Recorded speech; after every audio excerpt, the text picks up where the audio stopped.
You see this really cool thing about the time that Irish Shaffir went to the Berghain. It's a really cool video. I'll play it in the background because I'm sure Joe Rogan's going to contact ID me with this stuff. It doesn't matter. It doesn't really matter. That's it, really. But so, Irish Shaffir went to Berghain and he made this incredible kind of he did a really good interview and story about how it was to be in there, and you know the kind of sensory overload. And I think it was a pretty good description of it. Some people in the techno subreddit were annoyed to hear Irish Shaffir going to Berghain and how he described it, but I think he described it in such a freakish way that it kind of sounded like he kind of admired how hedonistic and how loose and how free of a place the Berghain was, right? How people were embracing who they really were in this amazing space. I think so. I think it was really cool to see.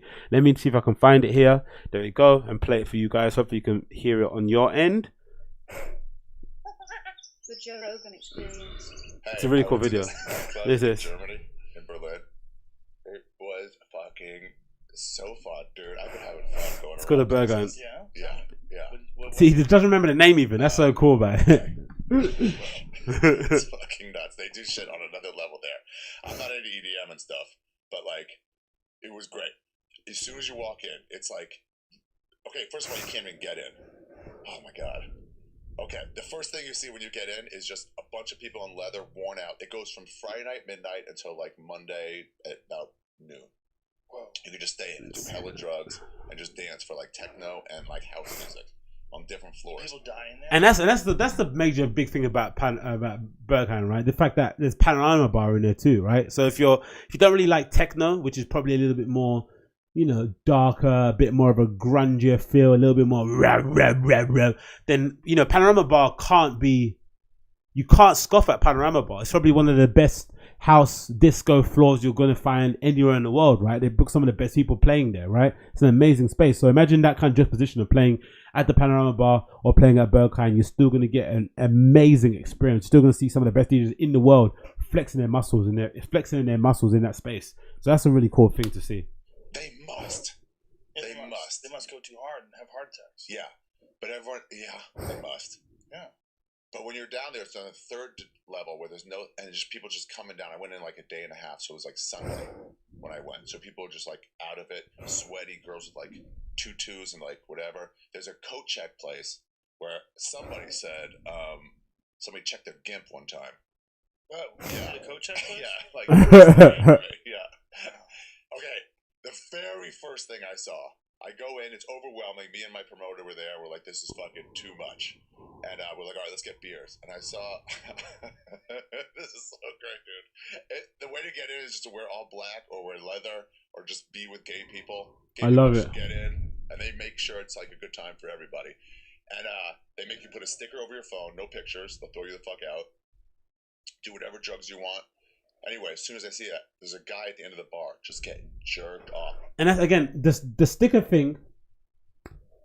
The sticker thing is amazing because it just kind of resets you, right? It kind of makes you aware that, okay, now I'm in this place. Whatever my habits prior, whatever my actions that I did when I go out in other places are going to be completely reset.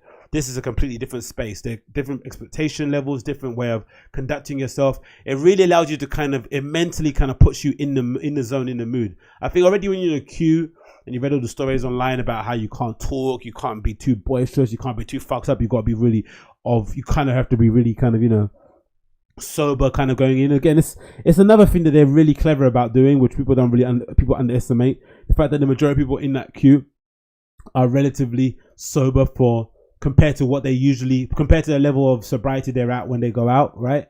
In their kind of hometowns or in other cities they go to, they're usually more fucked up. So the fact that they have a queue of people who are relatively at the same level, right? Especially if you come at those kind of times, you come at the times that most people go. You go at 4 a.m., 6 a.m., midday on Sunday. You're all coming together in this big bunch, and you're all very clear-eyed, right? No one's fucked up. Everyone's kind of awake. And ready to kind of experience the music they're going to go and see or hear. So once you go in, a security guard puts that sticker on your phone on both sides, you suddenly think, okay, this is it. This is another thing. This is something else, right? I'm here to kind of party. I'm here to have a good time, and everything else doesn't matter. I fucking love it, man. Honestly, I absolutely love it. I can't have any more bad words to say about it. But let's just hear what Gary has to say about this guy getting wanked up at the bar. Off as he's ordering. By a guy or girl? By a guy. Jerked off by a guy. Yeah. And he's fucking ordering the beer out of it on drugs and still trying to get some. His other hand is just gone inside his asshole. Yeah. A full, like, because it didn't make sense. The drink doesn't. Yeah. I don't know. Something. It might have been Fingers? open. It might have been. I don't know what it was doing on the inside. It might have been open or closed. Like a puppet? Yeah. I love it. I love it. And Absolutely it's love just it. debauchery. You just get drugs in the bathroom, and dance and dance and dance. Woo. Yeah. You see full, like, blowjobs going on. Wow. It's like anything goes. People are out with their like dicks out, just fucking jumping and dancing. If you gave Yeah. everybody drugs, that's what they would do. Oh my gosh. Yeah. Such a good space. Good times? It was the best. You just walk around. See, that's what I like about it. It's a shock and awe. It's pure debauchery. It's a scene out of, like, it reminds you of something of a scene out of Sodom and Gomorrah, right? You know, when you were in church and your parents used to read you, I don't know, the gates of hell, right? I used to think about what hell would look like and how they'd paint, like, I'm picturing my parents being super conservative black parents from the Christian church, right? From, Pentecostal evangelical churches. They'd paint nightclubs and nightlife like, there's demons and roaming the streets and all this sort of shit. Essentially, Berghain is that, right? But it's essentially what your parents warned you about, but it's so much fun. That's the thing. It's so fun. It's such a good time that you're like, you know what? They're probably missing out a lot. And life is short, man. Why not just go out and enjoy yourself? And yeah, it's an experience. Because again, I think the good thing about it too is that you don't leave. I remember when I first started going to Berghain, I had this really convoluted opinion that every club should be like this around the world. People should copy this model. Why doesn't London do the same thing? And you're just rabbiting on about this stupid points. But the whole reason why it's special, the whole reason why it is what it is because it's this one independent place on its own, right? There's nothing else like it in the world. That's what makes it. That's why I traveled how many miles to go there on the weekend and spend however much money I did for that whole weekend just to go and hang out at that place, right? On my own. That's why people do that, because it's such a special place. The moment you start replicating it in other cities, the moment it kind of completely dies. So that's, again, a smart thing in their case. Like, in the same reason, you see, like, what's that In-N-Out Burger? They purposely don't have franchises further east of the West Coast, right? They only have a small amount. They could, license out or franchise out their restaurants all over the United States or maybe even Europe and the UK, but they don't. They keep a real tight grip on their operations. And then what happens? It then makes those places destination venue to go to. Every person you've spoken to that's gone to the West Coast has gone to get an In-N-Out. Is going to have a story to tell you at work. So when you've decide your next trip and you want to go to LA, the first thing you're going to do is go where? In-N-Out. So same with Berghain, right? There's so much conversation about it. The first time you end up stumbling across this place, or you end up happening to be at Berlin for a work thing, or you just go for a holiday, the first thing you're going to want to do is go to this place that everyone keeps talking about, because you want to go see it for yourself if you're curious like me. And then when you finally go there, you're going to be like, I get it. There's going to be two ways to say. And you go to the bathroom. Somebody eventually, when I was looking for like anything, What were you trying to get? ecstasy probably. Right. Molly, something like that. Somebody eventually gave me one. I was like, I got enough for my promoter guy too, and he was like, no, I'm going home. I'm only staying till like 3. I got my kids like soccer game tomorrow. All right, so I'll throw this out there. He's a bad. Look at him, an influence. Look how bad his influence. We'll just throw out the ecstasy. And he's like, fucking relax. So he took some, and then we just start dancing, man. It was so fun. So the cool. music is nuts. They got like the best DJs in the world. I love it. Go down there and just like show off. Yeah. Just like do sets. Yeah, it's kind of like the Comedy Store. Where it's like the best comics in the world doing it for what, $15? Wow. Nothing to do with the money. They're trying to show off. I love it. Wow.